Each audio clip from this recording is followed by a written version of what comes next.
दूसरा अध्याय, भगवान का गर्भ प्रवेश और देवताओं द्वारा गर्भ स्तुति। सब श्रोतागण ध्यान देके सुनना। वैसे तो मिश्री को जहां से चखो वहां से मीठी होती है, लेकिन ये दसम स्कंद में भगवान की बाल लीलाएं, भगवान का काकट्य और भगवान ने जो गोकुल में, मथुरा में, ब्रज में जो अपनी लीलाएं की थी गोपिकाओं के साथ, उन सबका चित्रण है, वर्णन है।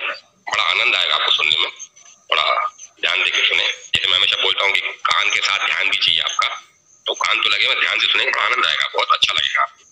और इस बीच में अगर कोई बैठ के सुन रहा है तो अपनी आंखें मूंद के सुनना, तो प्रभु की कृपा से वो दृश्य चलायमान हो जाएंगे आपके सामने, वो दिखते रहेंगे।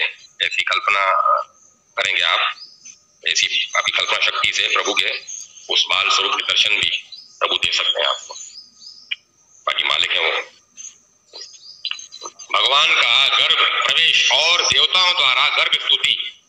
श्री सुखदेव जी कहते हैं, परीक्षित, कंस एक तो स्वयं बड़ा बली था और दूसरे मगध नरेश जरासंध की उसे बहुत बड़ी सहायता प्राप्त थी। तीसरे उसके साथी थे प्रबलासुर, बकासुर, चाणूर, तृणावर्त, अगासुर, मुष्टिक, अरिष्टासुर, द्विविद, पूतना, केशी और धेनुक तथा वाणासुर और भौमासुर आदि बहुत से दैत्य राजा उसके सहायक थे। इनको साथ लेकर वह यदुवंशियों को नष्ट करने लगा। वे लोग भयभीत होकर कुरु, पांचाल, केकय, शाल्व, विदर्भ, विशद, निषद, विदेह और कोसल आदि देशों में जा बसे। कुछ लोग ऊपर से उसके मन के अनुसार काम करते हुए उसकी सेवा में लगे रहे। जब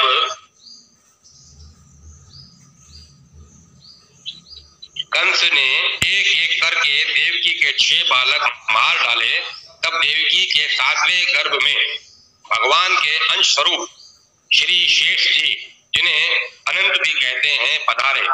आनंद स्वरूप शेष जी के गर्भ में आने के कारण देवकी को स्वाभाविक ही हर्ष हुआ, परंतु कंस शायद इसे भी मार डाले, इस भय से उनका शोक भी बढ़ गया। विश्वात्मा भगवान ने देखा कि मुझे ही अपना स्वामी और सर्वस्व मानने वाले यदुवंशी कंस के द्वारा बहुत ही सताए जा रहे हैं, तब उन्होंने अपनी योग माया को यह आदेश दिया, देवी कल्याणी, तुम ब्रज में जाओ, वह प्रदेश ग्वालों और गौओं से सुशोभित है। वहां नंद बाबा के गोकुल में वसुदेव जी की पत्नी रोहिणी निवास करती है। उनकी और भी पत्नियां कंस से डरकर गुप्त स्थान में रह रही हैं। इस समय मेरा वह अंश, जिसे शेष कहते हैं, देवकी के उदर में गर्भ से स्थित है, उसे वहां से निकाल कर तुम रोहिणी के पेट में रख दो। कल्याणी, अब मैं अपने समस्त ज्ञान, बल आदि अंशों के साथ देवकी का पुत्र बनूंगा और तुम नंद बाबा की पत्नी यशोदा के गर्भ में जन्म लेना। तुम लोगों को मुंह मांगे वरदान देने में समर्थ होगी। मनुष्य तुम्हें अपनी समस्त अभिलाषाओं को पूर्ण करने वाली जानकर धूप, दीप, नैवेद्य एवं अन्य प्रकार की सामग्रियों से तुम्हारी पूजा करेंगे।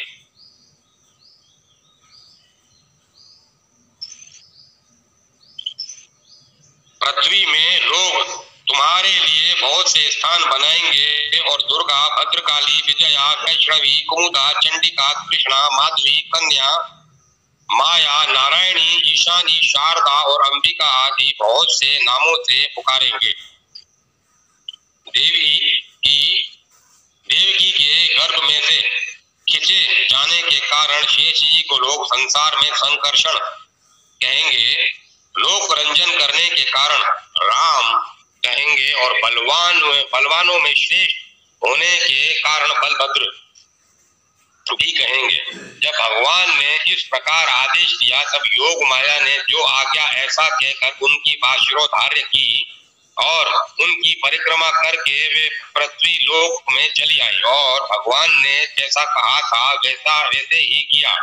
जब योग माया ने देवकी का गर्भ ले जाकर रोहिणी के उदर में रख दिया, तब पुरवासी बड़े दुख के साथ आपस में कहने लगे, हाय बेचारी देवकी का यह गर्भ तो नष्ट ही हो गया। भगवान भक्तों को अभय करने वाले हैं, वे सर्वत्र सब रूप में, उन्हें कहीं आना जाना नहीं है, इसीलिए वे वसुदेव जी के मन में अपनी समस्त कलाओं के साथ प्रकट हो गए। उनमें विद्वान रहने पर भी अपने को अव्यक्त से व्यक्त कर दिया। भगवान की ज्योति को धारण करने के कारण वसुदेव जी सूर्य के समान तेजस्वी हो गए। उन्हें देखकर लोगों की आंखें चौंधिया जाती। कोई भी अपने बल, वाणी या प्रभाव से उन्हें दबा नहीं सकता था। भगवान के उस ज्योतिर्मय अंश को, जो जगत का परम मंगल करने वाला है, वसुदेव जी के द्वारा आगान किए जाने पर देवी देवकी ने ग्रहण किया। जैसे पूर्व दिशा चंद्रदेव को धारण करती है, वैसे ही शुद्ध तत्व से संपन्न देवी देवकी ने विशुद्ध मन से सर्वात्मा एवं आत्मस्वरूप भगवान को धारण किया। भगवान सारे जगत के निवास स्थान हैं। देवकी उनका भी निवास स्थान बन गई, परंतु घड़े आदि के भीतर बंद किए हुए दीपक का और अपनी विद्या दूसरे को न देने वाले ज्ञान खल की श्रेष्ठ विद्या का प्रकाश जैसे चारों ओर नहीं फैलता, वैसे ही कंस के कारागृह में बंद देवकी की भी उतनी शोभा नहीं हुई। देवकी के गर्भ में भगवान विराजमान हो गए थे। उसके मुख पर पवित्र मुस्कान थी और उसके शरीर की कांति से बंदीगृह जगमगाने लगा था। जब कंस ने उसे देखा, तब वह मन ही मन कहने लगा, अब की बार मेरे प्राण के ग्राहक विष्णु ने उनके गर्भ में अवश्य ही प्रवेश किया है, क्योंकि उसके पहले देवकी कभी ऐसी न थी। अब इस विषय में शीघ्र से शीघ्र मुझे क्या करना चाहिए? देवकी को मारना तो ठीक न होगा, क्योंकि वीर पुरुष स्वार्थवश अपने पराक्रम को कलंकित नहीं करते। एक तो यह स्त्री, दूसरे बहन और तीसरे गर्भवती है। इसको मारने से तो तत्काल ही मेरी कीर्ति, लक्ष्मी और आयु नष्ट हो जाएगी। वह मनुष्य तो जीवित रहने पर भी मरा हुआ ही है, जो अत्यंत क्रूरता का व्यवहार करता है। उसकी मृत्यु के बाद लोग उसे गाली देते हैं। इतना ही नहीं, वह देवाभिमानियों के योग्य घोर नरक में भी अवश्य जाता है। यद्यपि कंस देवकी को मार सकता था, किंतु स्वयं ही वह इस अत्यंत क्रूरता के विचार से निवृत्त हो गया। जो कंस विवाह के मंगल चिन्हों को धारण की हुई देवकी का गला काटने के उद्योग से न हिचका, वही आज इतना सद्विचारवान हो गया। इसका क्या कारण है? अवश्य ही आज वह जिस देवकी को देख रहा है, वह अंतरंग में गर्भ में श्री भगवान हैं। जिसके भीतर भगवान हैं, उसके दर्शन से ही सद्बुद्धि का उदय होना कोई आश्चर्य नहीं है। अब भगवान के प्रति दृढ़ वैर का भाव मन में गांठ कर उनके जन्म की प्रतीक्षा करने लगा। वह उठते बैठते, खाते पीते, सोते जागते और चलते फिरते सर्वदा ही श्री कृष्ण के चिंतन में लगा रहता। जहाँ उसकी आंख पड़ती, जहाँ कुछ खड़का होता, वहाँ उसे श्री कृष्ण दिख जाते। इस प्रकार उसे सारा जगत ही श्री कृष्ण में दिखने लगा। परिचित भगवान शंकर और ब्रह्मा जी कंस के कैद खाने में आए। उनके साथ अपने अनुचरों के सहित समस्त देवता और नारद आदि ऋषि भी थे। वे लोग सुंदर वचनों से सबकी अभिलाषा पूर्ण करने वाले श्री हरि की इस प्रकार स्तुति करने लगे। प्रभु, आप सत्य संकल्प हैं। सत्य ही आपकी प्राप्ति का श्रेष्ठ साधन है। सृष्टि पूर्व, प्रलय के पश्चात और संसार की स्थिति के समय इन असत्य अवस्थाओं में भी आप सत्य हैं। पृथ्वी, जल, तेज, वायु और आकाश इन 5 दृश्यमान सत्यों के साथ ही कारण है और उनके अंतर्यामी रूप से विराजमान भी हैं। आप इस दृश्यमान जगत के परमार्थ स्वरूप हैं। आप ही मधुर वाणी और समदर्शन के प्रवर्तक हैं। भगवान, आप तो बस सत्य स्वरूप ही हैं। हम सब आपकी शरण में आए हैं। यह संसार क्या है? एक सनातन वृक्ष। इस वृक्ष का आश्रय है एक प्रकृति, उसके 2 फल हैं, सुख और दुख। 3 जड़ें हैं, सत्व, रज और तम। 4 रस हैं, धर्म, अर्थ, काम और मोक्ष। इसके जानने के 5 प्रकार हैं, श्रोत्र, त्वचा, नेत्र, रसना और नसिका। इसके 6 स्वभाव हैं, पैदा होना, रहना, पढ़ना, बदलना, घटना और नष्ट हो जाना। इस वृक्ष की छाल है 7 धातुएं, रस, रुधिर, मांस, मेद, अस्थि, मज्जा और शुक्र।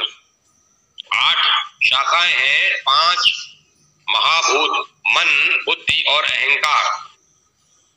इसमें मुख आदि 9 द्वार तोड़कर हैं, प्राण, अपान, व्यान, उदान, समान, नाग, कूर्म, करकल, देवदत्त और धनंजय, ये 10 प्राण ही इसके 10 पत्ते हैं।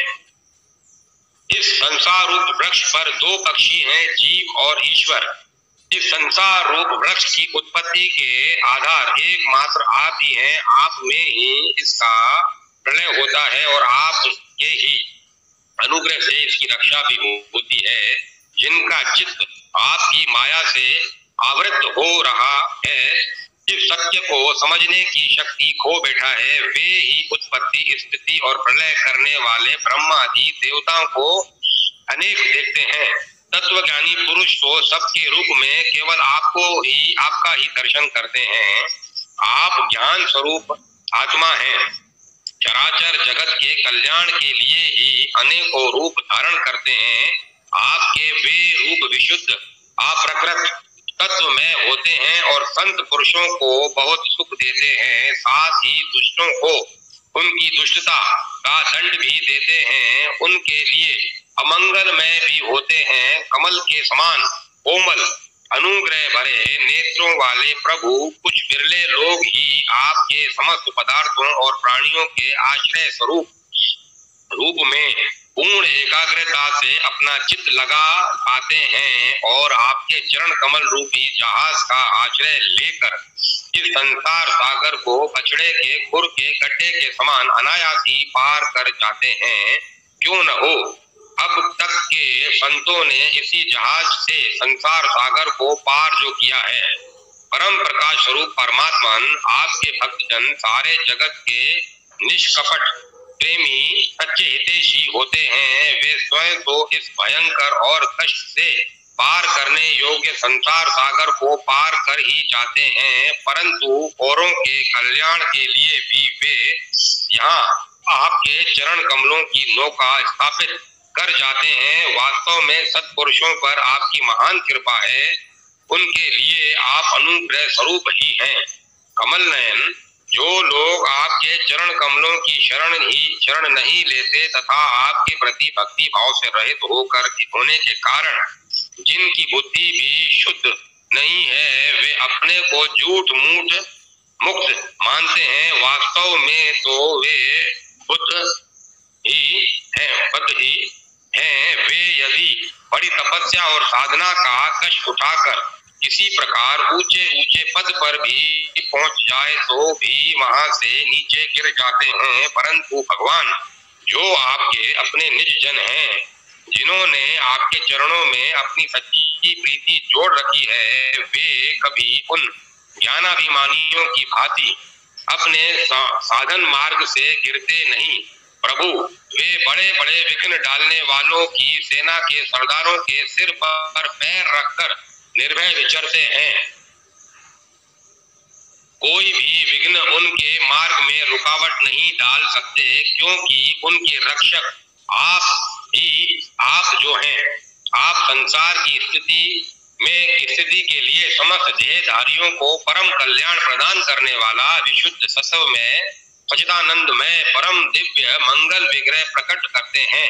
उस रूप के प्रकट होने से ही आपके भक्त वेद, कर्म कांड, अष्टांग योग, तपस्या और समाधि के द्वारा आपकी आराधना करते हैं। बिना किसी आश्रय के वे किसकी आराधना करेंगे? प्रभु आप सबके विधाता हैं। यदि आपका यह विशुद्ध तत्व में निज स्वरूप न हो तो अज्ञान और उसके द्वारा होने वाले भेदभाव को नष्ट करने वाला अपरोक्ष ज्ञान ही किसी को न हो। जगत में दिखने वाले तीनों गुण आपके हैं और आपके द्वारा ही प्रकाशित होते हैं, ये सत्य है। परंतु इन गुणों की प्रकाशक वृत्तियों से आपके स्वरूप का केवल अनुमान ही होता है, वास्तविक स्वरूप का साक्षात्कार नहीं होता।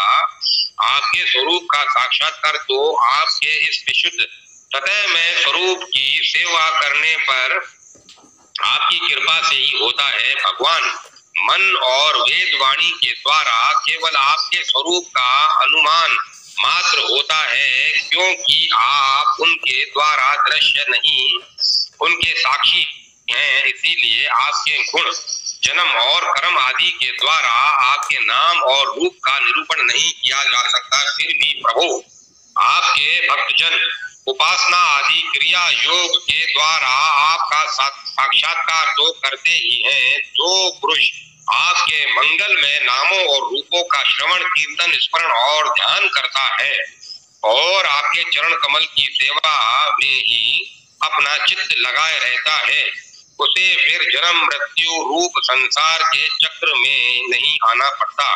संपूर्ण दुखों के हरने वाले भगवान आप सर्वेश्वर हैं। यह पृथ्वी तो आपका चरण कमल ही है। आपके अवतार से इसका भार दूर हो गया। धन्य है प्रभु।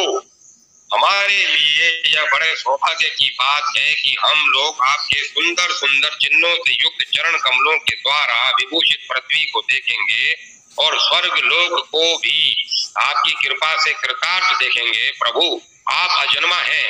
यदि आपके जन्म के कारण के संबंध में हम कोई तर्क ना करें तो यही कह सकते हैं कि आपका एक लीला विनोद है। यह आपका एक लीला विनोद है। ऐसा कहने का कारण यह है कि आप तो द्वेष के शेष से रहित सर्वनिष्ठानुरूप हैं और इस जगत की उत्पत्ति, स्थिति और प्रलय अज्ञान के द्वारा आप में आरोपित है। प्रभु आपने जैसे अनेकों बार मत्स्य, हीग, कश्यप, नरसिंह, वराह, हंस, राम, परशुराम और वामन अवतार धारण करके हम लोगों की और तीनों लोगों की रक्षा की है, वैसे ही आप इस बार भी पृथ्वी का भार हरण कीजिए। यदुनंदन, हम आपके चरणों में वंदना करते हैं। देवकी जी को संबोधित करके माता जी, यह बड़े सौभाग्य की बात है कि आपकी कोख में हम सबका कल्याण करने के लिए स्वयं भगवान परशुराम अपने ज्ञान, बल आदि अंशों के साथ पधारे हैं। अब आप कंस से तनिक भी मत डरिए। अब तो वह कुछ ही दिनों का मेहमान है। आपका पुत्र यदुवंश की रक्षा करेगा। श्री सुखदेव जी कहते हैं, परीक्षित, ब्रह्मा आदि देवताओं ने इस प्रकार भगवान की स्तुति की। उनका रूप यह है, इस प्रकार निश्चित रूप से तो कहा नहीं जा सकता। सब अपनी अपनी मति के अनुसार उसका निरूपण करते हैं। इसके बाद ब्रह्मा और शंकर जी को आगे करके देवगण स्वर्ग में चले गए। तीसरा अध्याय, भगवान श्री कृष्ण का प्राकट्य।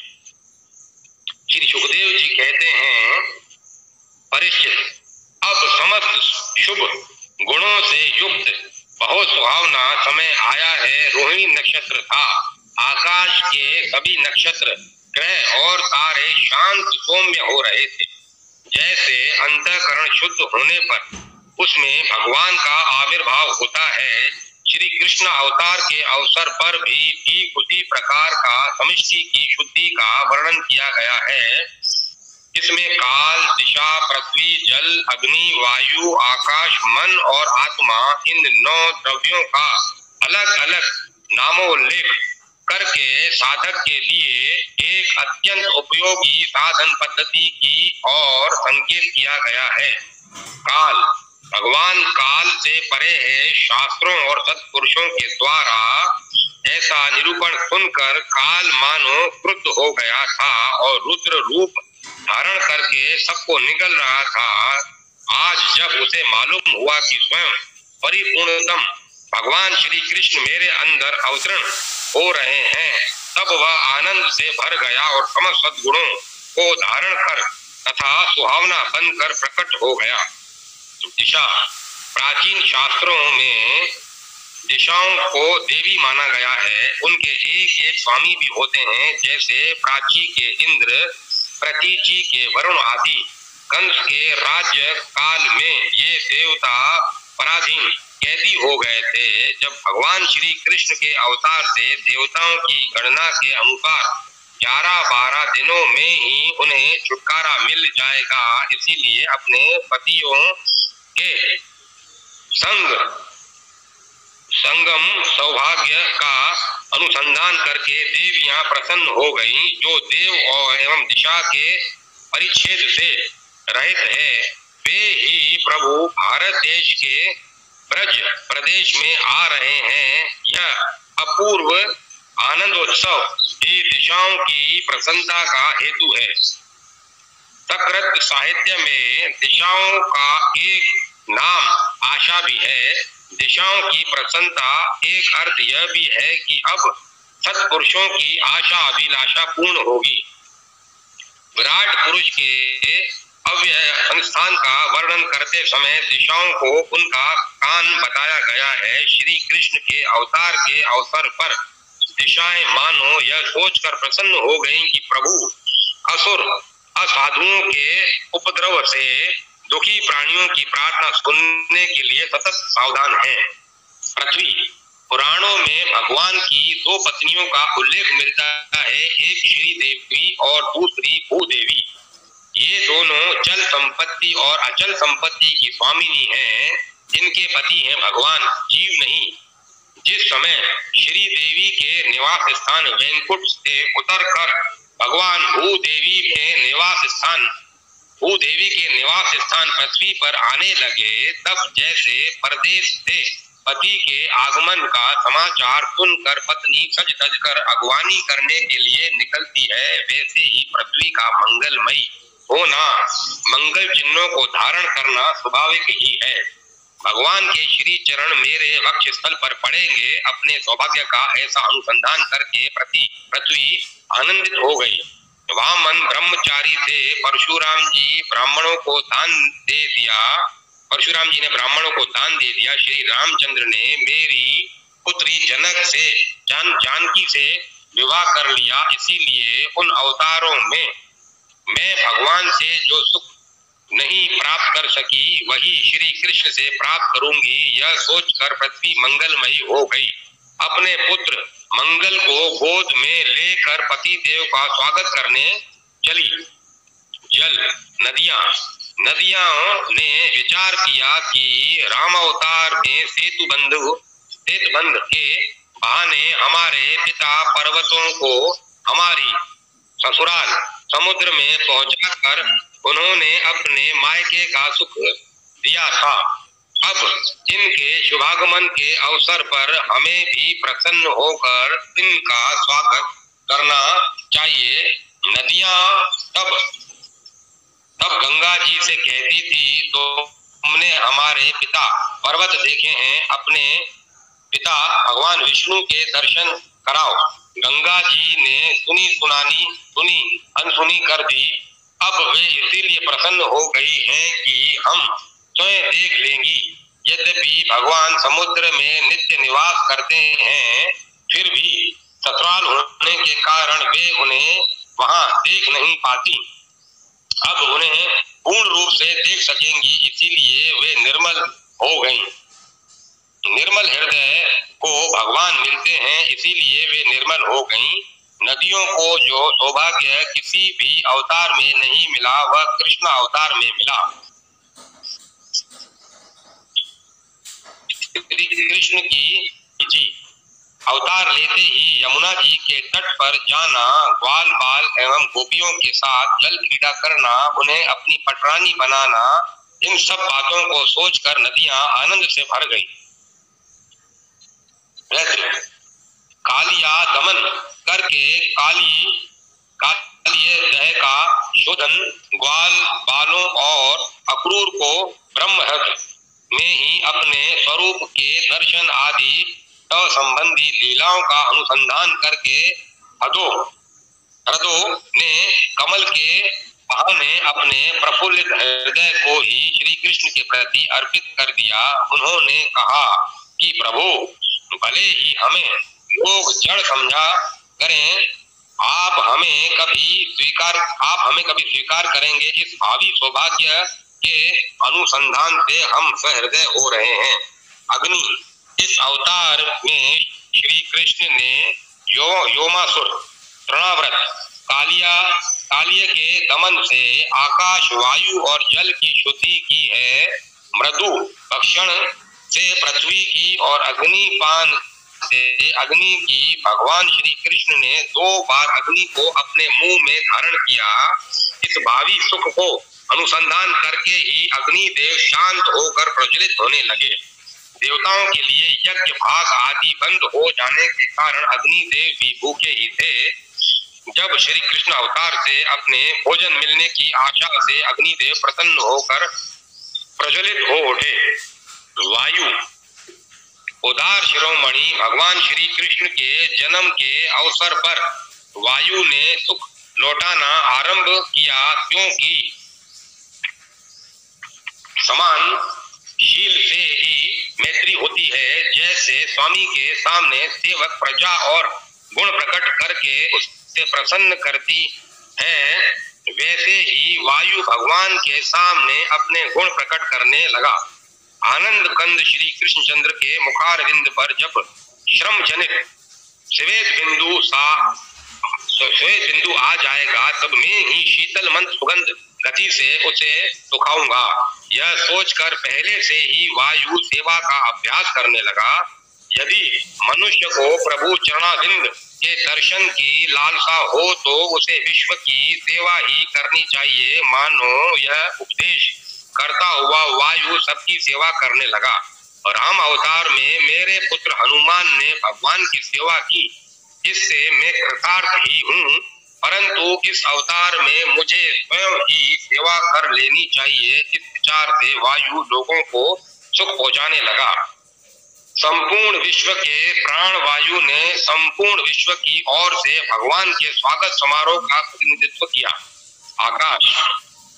आकाश की एकता, आधारता, विशालता और समता की उपमा तो सदा से ही भगवान के साथ दी जाती रही, परंतु जब उसकी झूठी नीलिमा ही भगवान के अंग से उपमा देने से चरितार्थ हो जाएगी। इसीलिए आकाश ने मानो आनंद उत्सव मनाने के लिए नीले चंदोए में हीरे के समान तारों की झालरें लटका ली है। स्वामी के शुभागमन के अवसर पर जैसे सेवक स्वच्छ वेशभूषा धारण करते हैं और शांत हो जाते हैं, इसी प्रकार आकाश के सब नक्षत्र, ग्रह, तारे शांत एवं निर्मल हो गए। वक्रता, अतिचार और युद्ध छोड़कर श्री कृष्ण का स्वागत करने लगे। नक्षत्र, मैं देवकी के गर्भ से जन्म ले रहा हूँ, तो रोहिणी के संतोष के लिए कम से कम रोहिणी नक्षत्र में जन्म तो लेना ही चाहिए, अथवा चंद्रवंश में जन्म ले रहा हूँ तो चंद्रमा को सबसे प्यारी पत्नी रोहिणी में ही जन्म लेना उचित है। यह सोचकर भगवान ने रोहिणी नक्षत्र में जन्म लिया। मन, योगी मन का निरोध करते हैं, मुमुक्षु निर्विषय करते हैं और जिज्ञासु बात करते हैं। तत्वज्ञों ने तो मन का सत्यानाश ही कर दिया है। भगवान के अवतार का समय जानकर उसने सोचा कि अब तो मैं अपनी पत्नी, इंद्रियां और विषय, बाल बच्चे सबके साथ ही भगवान के साथ हिलूंगा। निरोध और बाद से पिंड छूटा, इसी से मन प्रसन्न हो गया। निर्मल को ही भगवान मिलते हैं, इसीलिए मन निर्मल हो गया। वैसे शब्द, स्पर्श, रूप, रस, गंध का परित्याग कर देने पर भगवान मिलते हैं। अब तो स्वयं भगवान ही वह सब बनकर आ रहे हैं। लौकिक आनंद भी प्रभु में मिलेगा, यह सोचकर मन प्रसन्न हो गया। वसुदेव के मन में निवास करके ये ही भगवान प्रकट हो रहे हैं, यह हमारी ही जाति का है, यह सोचकर मन प्रसन्न हो गया। सुमन, देवता और शुद्ध मन को सुख, सुमन को सुख देने के लिए ही भगवान का अवतार हो रहा है, ये जानकर सुमन प्रसन्न हो गए। संतों में, स्वर्ग में और उपवन में सुमन, शुद्ध मन, देवता और पुष्प आनंदित हो गए। क्यों न हूँ माधव, विष्णु और वसंत का आगमन जो हो रहा है। भद्रा मास, भद्रा अर्थात कल्याण का देने वाला। कृष्ण पक्ष, स्वयं कृष्ण से संबंध है। अष्टमी तिथि पक्ष के बीचों बीच संधि स्थल पर पड़ती है। रात्रि योगी जनों को प्रिय है। निश्चित यतियों का सांध्य काल और रात्रि के दो भागों की संधि है। उस समय श्री कृष्ण के आविर्भाव का अर्थ है अज्ञान के घोर अंधकार में दिव्य प्रकाश। निशानाथ चंद्र के वंश में जन्म लेना है तो विनाश के मध्य भाग में अवतरण होना चाहिए भी अवतरण होना उचित भी है। अष्टमी के चंद्रोदय का समय भी वही है। यदि वसुदेव जी मेरा जात कर्म नहीं कर सकते तो हमारे वंश के आदि पुरुष चंद्रमा समुद्र स्नान करके अपने कर किरणों से अमृत का वितरण करें।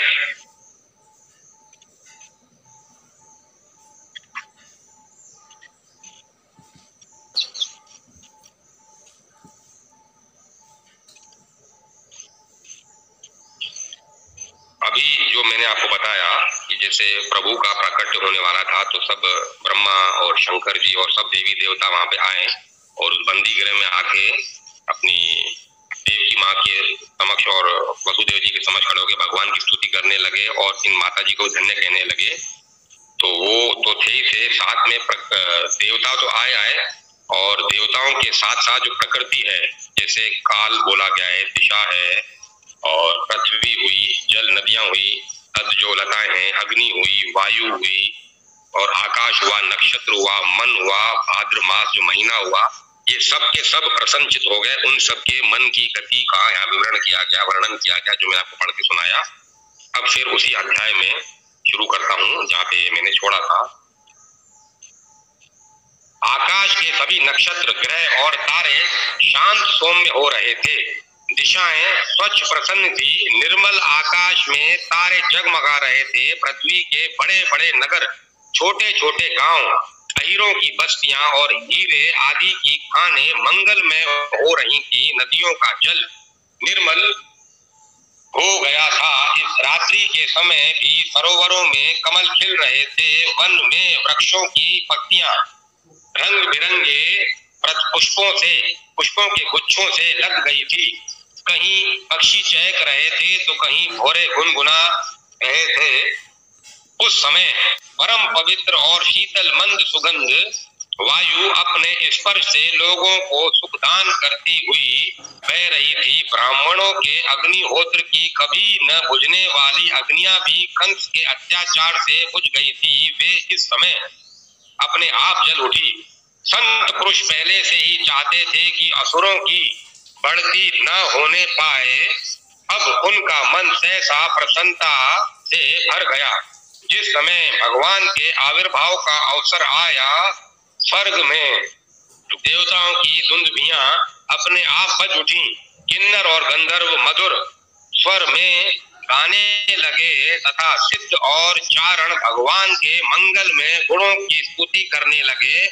विद्याधरियों, अप्सराओं के साथ नाचने लगी। बड़े बड़े देवता और ऋषि मुनि आनंद से भरकर पुष्पों की वर्षा करने लगे। ऋषि मुनि और देवता जब अपने सुमन की वर्षा करने के लिए मथुरा की ओर दौड़े, तब उनका आनंद भी पीछे छूट गया और उनके पीछे पीछे दौड़ने लगा। उन्होंने अपने निरोध और बाध संबंधी सारे विचार त्याग कर मन को श्री कृष्ण की ओर जाने के लिए मुक्त कर दिया, उन पर निछावर कर दिया। जल से भरे हुए बादल समुद्र के पास जाकर धीरे धीरे गर्जना करने लगे।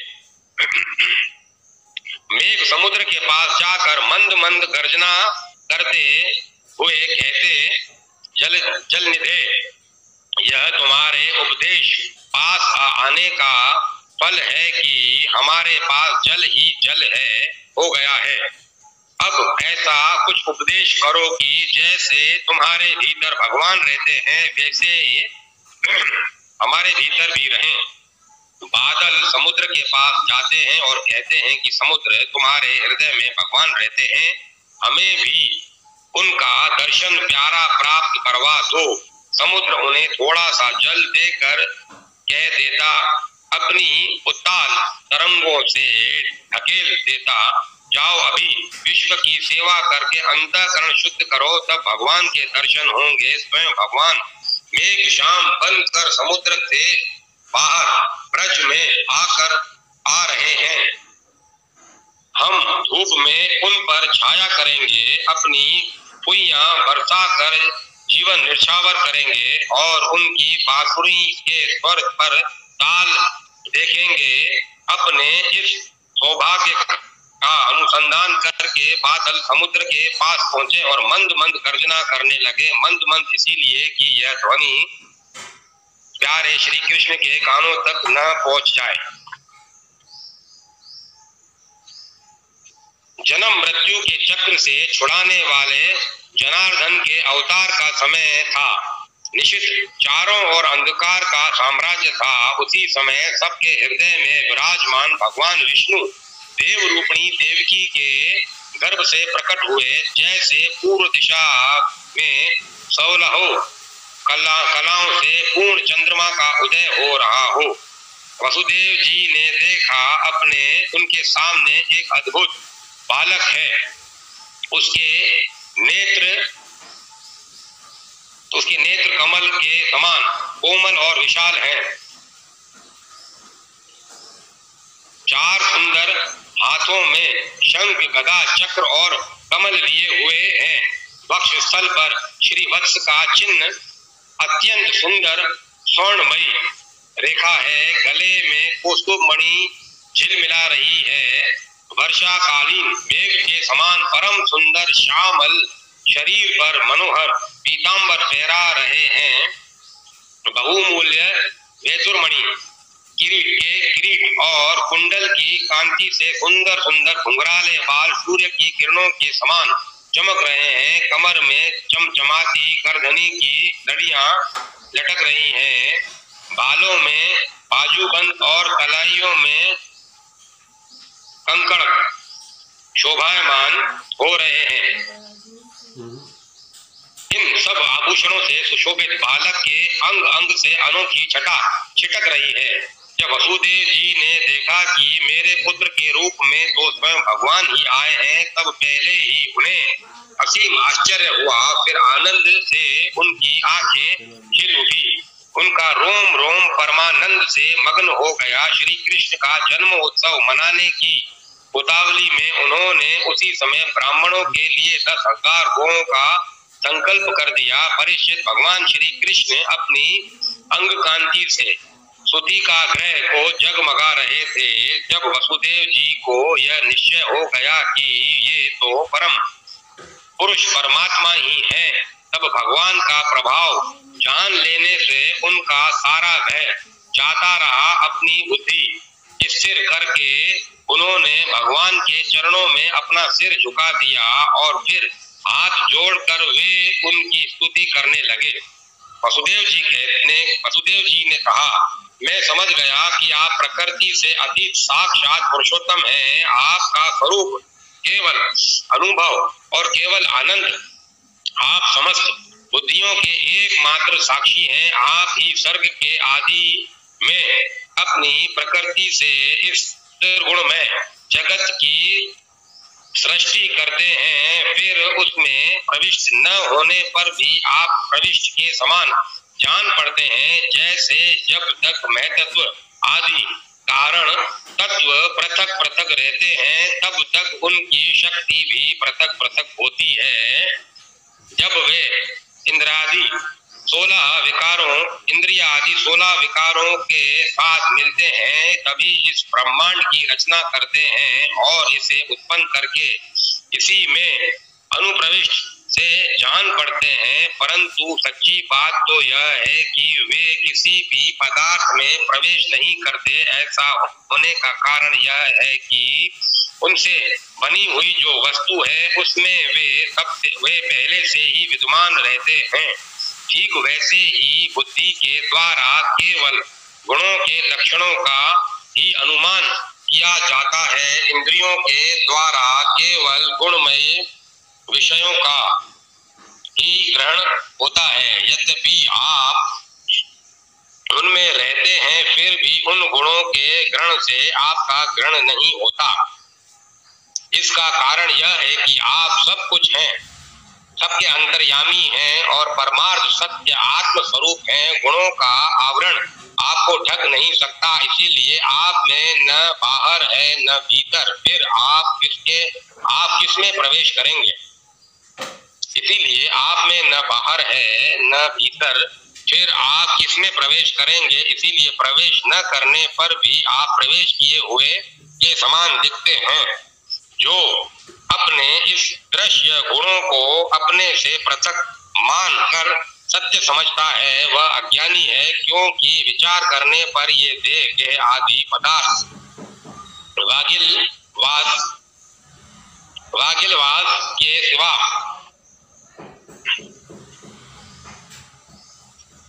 और कुछ नहीं सिद्ध होता। विचार के द्वारा जिस वस्तु का अस्तित्व सिद्ध नहीं होता, बल्कि जो बाधित हो जाती है, उसको सत्य मानने वाला पुरुष बुद्धिमान कैसे हो सकता है? प्रभु कहते हैं कि आप समस्त क्रियाओं, गुणों और विकारों से रहित हैं, फिर भी इस जगत की सृष्टि, स्थिति और प्रलय आपसे ही होते हैं। यह बात परम ऐश्वर्यशाली पर ब्रह्म परमात्मा आपके लिए असंगत नहीं है, क्योंकि तीनों गुणों के आश्रय आप ही हैं। इसीलिए उन गुणों के कार्य आदि का आप में ही आरोप किया जाता है। आप ही तीनों लोगों की रक्षा करने के लिए अपनी माया से सत्य में शुक्ल वर्ण पोषणकारी विष्णु रूप धारण करते हैं। उत्पत्ति के लिए रज प्रधान रक्त वर्ण सर्जनकारी ब्रह्म रूप और प्रलय के समय तमोगुण प्रधान कृष्ण वर्ण संहारकारी रुद्र रूप स्वीकार करते हैं। प्रभु आप सर्वशक्तिमान और सबके स्वामी हैं। इस संसार की रक्षा के लिए ही आपने मेरे घर अवतार लिया है। आजकल कोटि कोटि असुर सेनापतियों के राजा का नाम धारण कर रखा है। आजकल कोटि कोटि असुर सेनापतियों ने राजा का नाम धारण कर रखा है और अपने अधीन बड़ी बड़ी सेनाएं कर रखी हैं। आप उन सब का संहार करेंगे। देवताओं के भी आराध्य देव प्रभु यह कंस बड़ा दुष्ट है।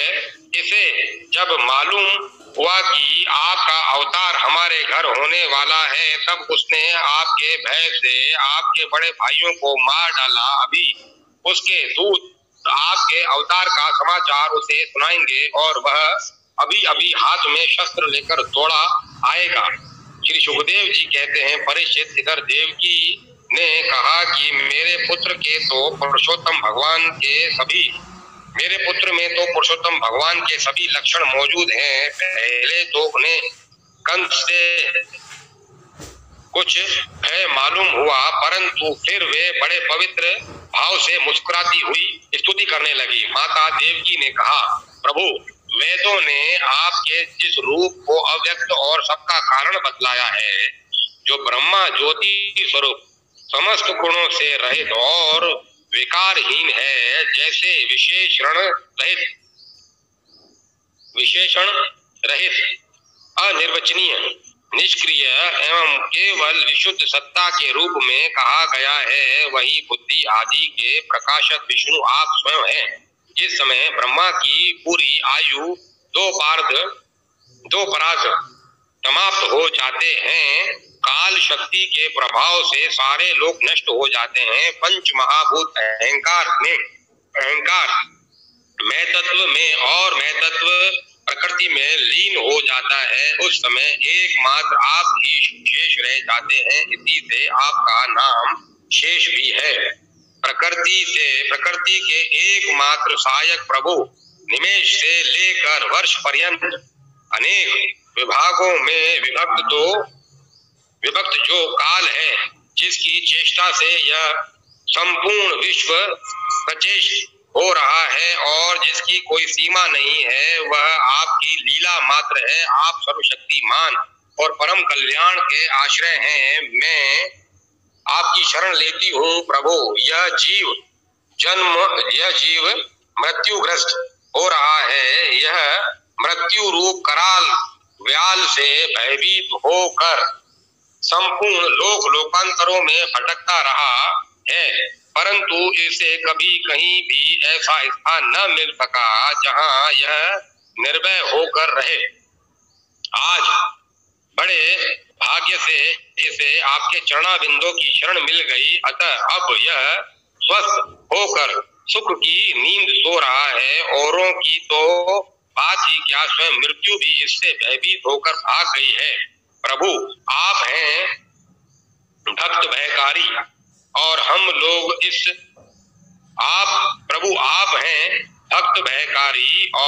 लोग इस दुष्ट कंस से बहुत ही भयभीत हैं।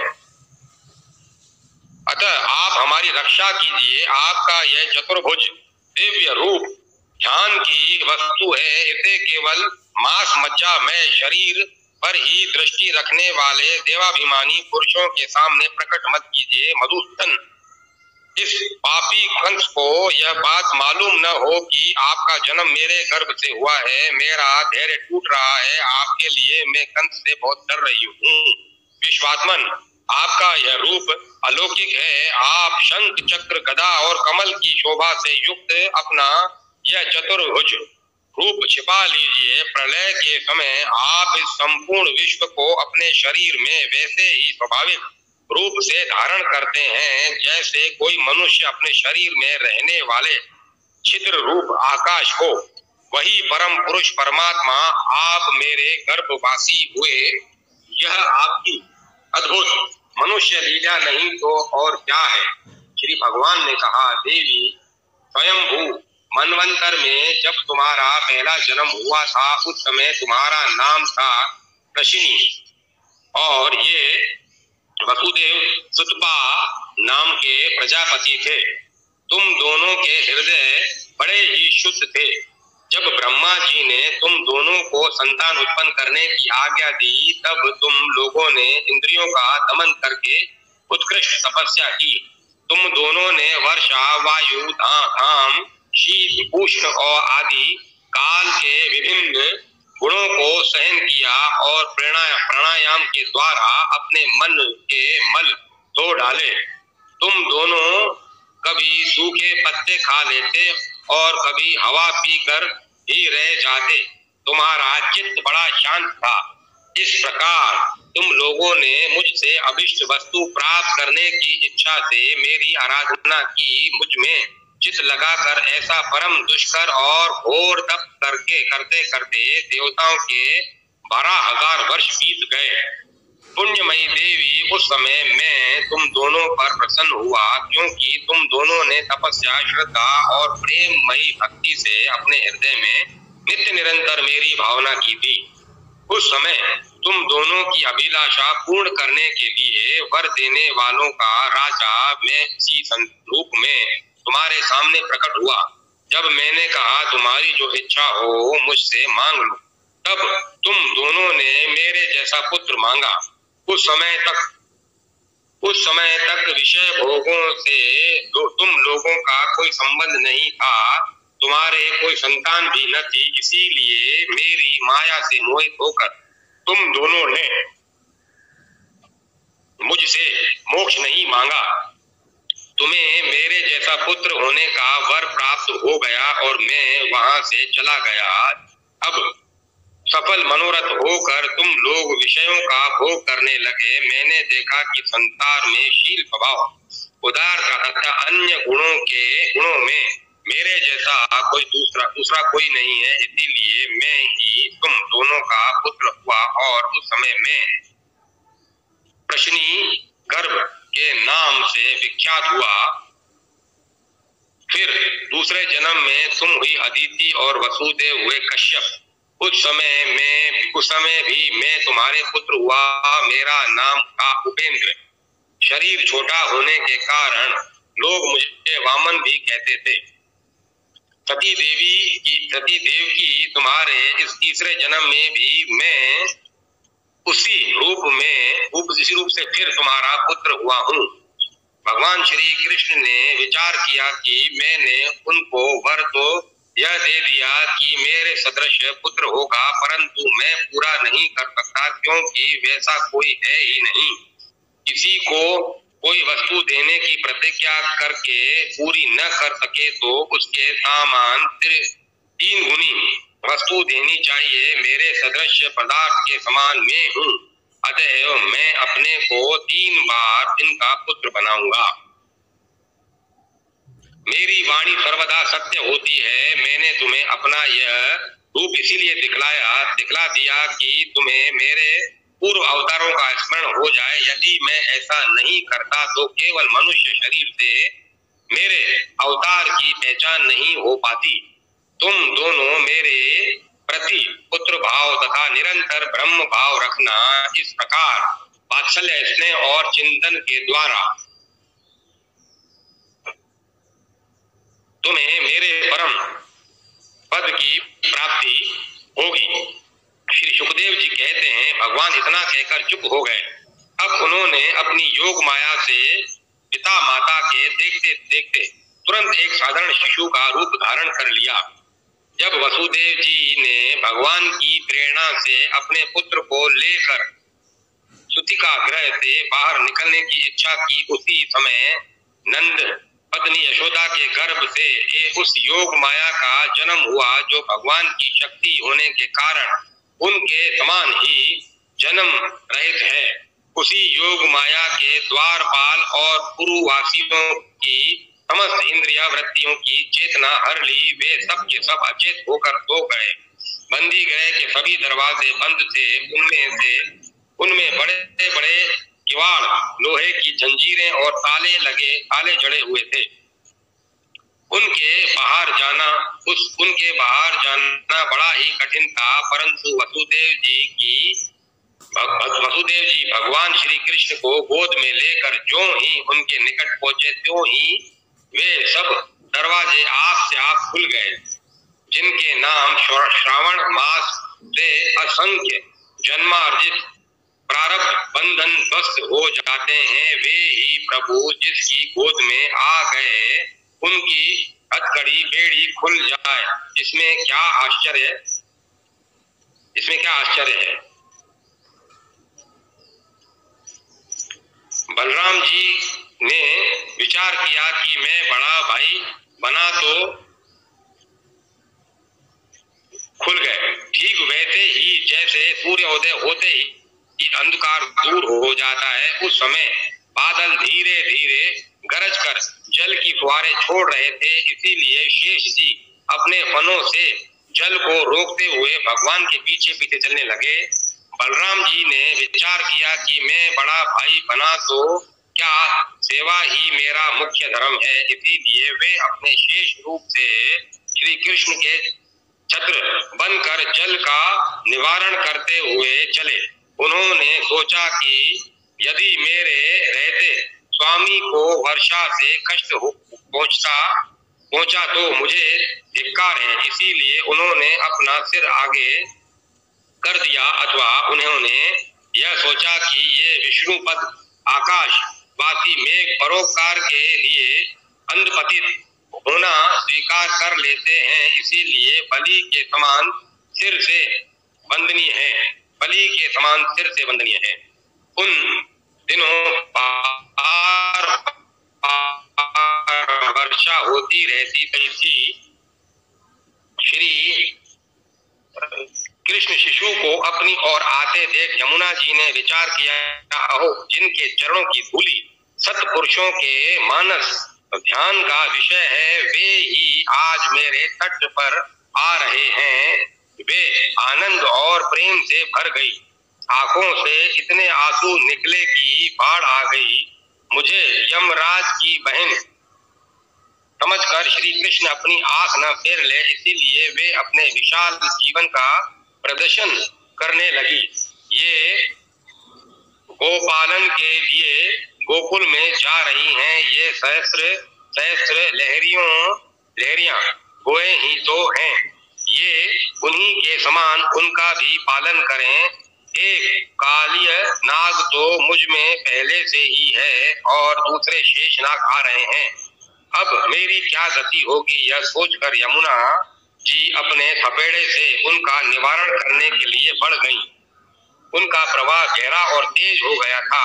तरल तरंगों के कारण जल पर फेन ही फेन हो रहा था। सैकड़ों भयानक भंवर पड़ रहे थे। जैसे सीतापति भगवान श्री राम जी को समुद्र ने मार्ग दे दिया था, वैसे ही यमुना जी ने भगवान को मार्ग दे दिया। एकाएक यमुना जी के मन में विचार आया कि मेरे अगाध जल को देखकर कहीं श्री कृष्ण यह न सोच लें कि मैं इसमें खेलूंगा कैसे। इसीलिए वे तुरंत कहीं कंठ भर, कहीं नाभि भर और कहीं घुटनों तक जल वाली हो गई।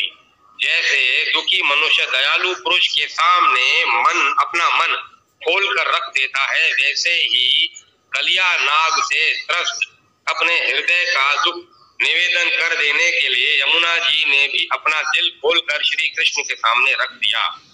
मेरी निरस्ता देखकर श्री कृष्ण कहीं जल क्रीड़ा करना और पटरानी बनाना अस्वीकार न कर दें, इसीलिए वे उछलता छोड़कर बड़ी विनय से अपने हृदय में संकोचपूर्ण रस रीति प्रकट करने लगी।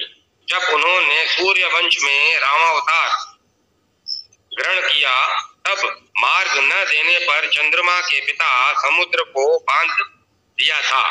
अब ये चंद्र वंश में प्रकट हुए हैं और मैं सूर्य की पुत्री हूँ। यदि मैं उन्हें मार्ग न दूंगी तो ये मुझे भी बांध देंगे। इस डर से मानो यमुना जी दो भागों में बट गई। सत्पुरुष कहते हैं कि हृदय में भगवान के आ जाने पर अलौकिक सुख होता है, मानो उसी का उपभोग करने के लिए यमुना जी ने भगवान को अपने भीतर ले लिया। मेरा नाम कृष्णा, मेरा जल कृष्ण, मेरे बाहर श्री कृष्ण हैं। यमुना जी को कृष्णा ही बोलते हैं उनका नाम। मेरा नाम कृष्णा, मेरा जल कृष्ण, और उनका थोड़ा जो जल है वो थोड़ा श्याम वर्ण है, कृष्ण वर्ण। मेरा जल कृष्ण, मेरे बाहर श्री कृष्ण है, फिर मेरे हृदय में ही उनकी स्फूर्ति क्यों न हो। ऐसा सोचकर मार्ग देने के बहाने यमुना जी ने श्री कृष्ण को अपने हृदय में ले लिया। वसुदेव जी ने नंद बाबा के गोकुल में जाकर देखा कि सबके सब गोप नींद से अचेत पड़े हुए हैं। उन्होंने अपने पुत्र को यशोदा जी के शैया पर बुला दिया और उनकी नवजात कन्या लेकर वे बंदी गृह में लौट आए। जल में पहुंचकर वसुदेव जी ने उस कन्या को देवकी की शैया जेल में पहुंचकर वसुदेव जी ने उस कन्या को देवकी की शैया पर सुला दिया और अपने पैरों में बेड़ियां डाल ली और पहले की तरह वे बंदी गृह में बंद हो गए। उधर नंद पत्नी यशोदा जी को इतना ही मालूम हुआ कि कोई संतान हुई है, परंतु ये वे यह नहीं जान सकी कि पुत्र है या पुत्री, क्योंकि एक तो उन्हें बड़ा परिश्रम हुआ था और दूसरे योग माया ने उन्हें अचेत कर दिया था।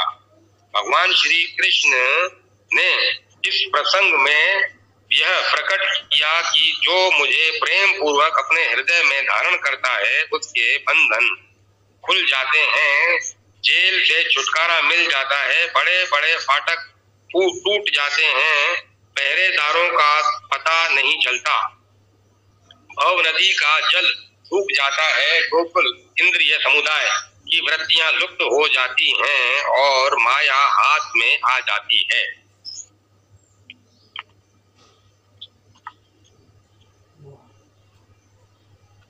आज अपन ने भगवान का प्राकट्य सुना, तो आज अपन यहीं पे भगवान की जय जयकार करते हैं। जैसे भगवान का प्राकट्य सुना वहीं पे भगवान के भजनों से अपने मन को आनंदित करते, लेकिन उस समय मेरे को कोई भजन याद नहीं आ रहा था। मैंने बहुत चेष्टा की पढ़ते पढ़ते याद करने की, अभी मुझे वो भगवान के जन्म उत्सव का कोई भजन याद नहीं आ रहा।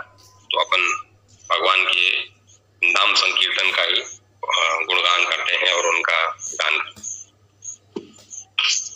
गोविंद हरे गोपाल हरे, जय जय प्रभु दीन दयाल हरे। जो बड़े बड़े कार्यक्रम होते हैं, जो बड़ी बड़ी कथाएं होती हैं, गोविंद हरे गोपाल हरे, गोविंद हरे गोपाल हरे, जय जय प्रभु दीन दयाल हरे, गोविंद हरे गोपाल हरे, जय जय प्रभु दीन दयाल हरे, गोविंद हरे गोपाल हरे, जय जय प्रभु दीन दयाल हरे, गोविंद हरे गोपाल हरे, जय जय प्रभु दीन दयाल हरे, गोविंद हरे गोपाल हरे, जय जय प्रभु दीन दयाल हरे, गोविंद हरे गोपाल हरे, जय जय प्रभु दीन दयाल हरे, गोविंद हरे गोपाल हरे, जय जय प्रभु दीन दयाल हरे, गोविंद हरे गोपाल हरे, गोविंद हरे गोपाल हरे, जय जय प्रभु दीन दयाल हरे, जय जय प्रभु दीन दयाल हरे, गोविंद हरे गोपाल हरे, गोविंद हरे गोपाल हरे, जय जय प्रभु दीन दयाल हरे, गोविंद हरे गोपाल हरे, जय जय प्रभु दीन दयाल हरे, गोविंद हरे गोपाल हरे, जय जय प्रभु दीन दयाल हरे, गोविंद हरे गोपाल हरे, जय जय प्रभु दीन दयाल हरे, गोविंद हरे गोपाल हरे, जय जय प्रभु दीन दयाल हरे, गोविंद हरे गोपाल हरे, दयाल हे गोपाल हरे, जय जय प्रभु दीन दयाल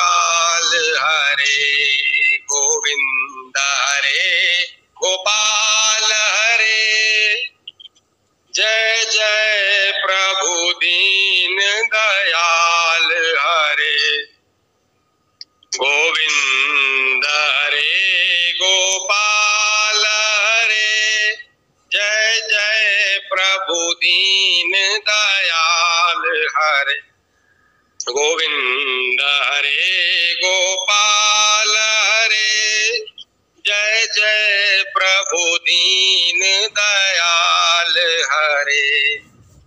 गोविंद हरे गोपाल हरे, जय जय प्रभु दीन दयाल हरे। गोविंद हरे गोपाल हरे, जय जय प्रभु दीन दयाल हरे। गोविंद हरे गोपाल हरे, जय जय प्रभु दीन दयाल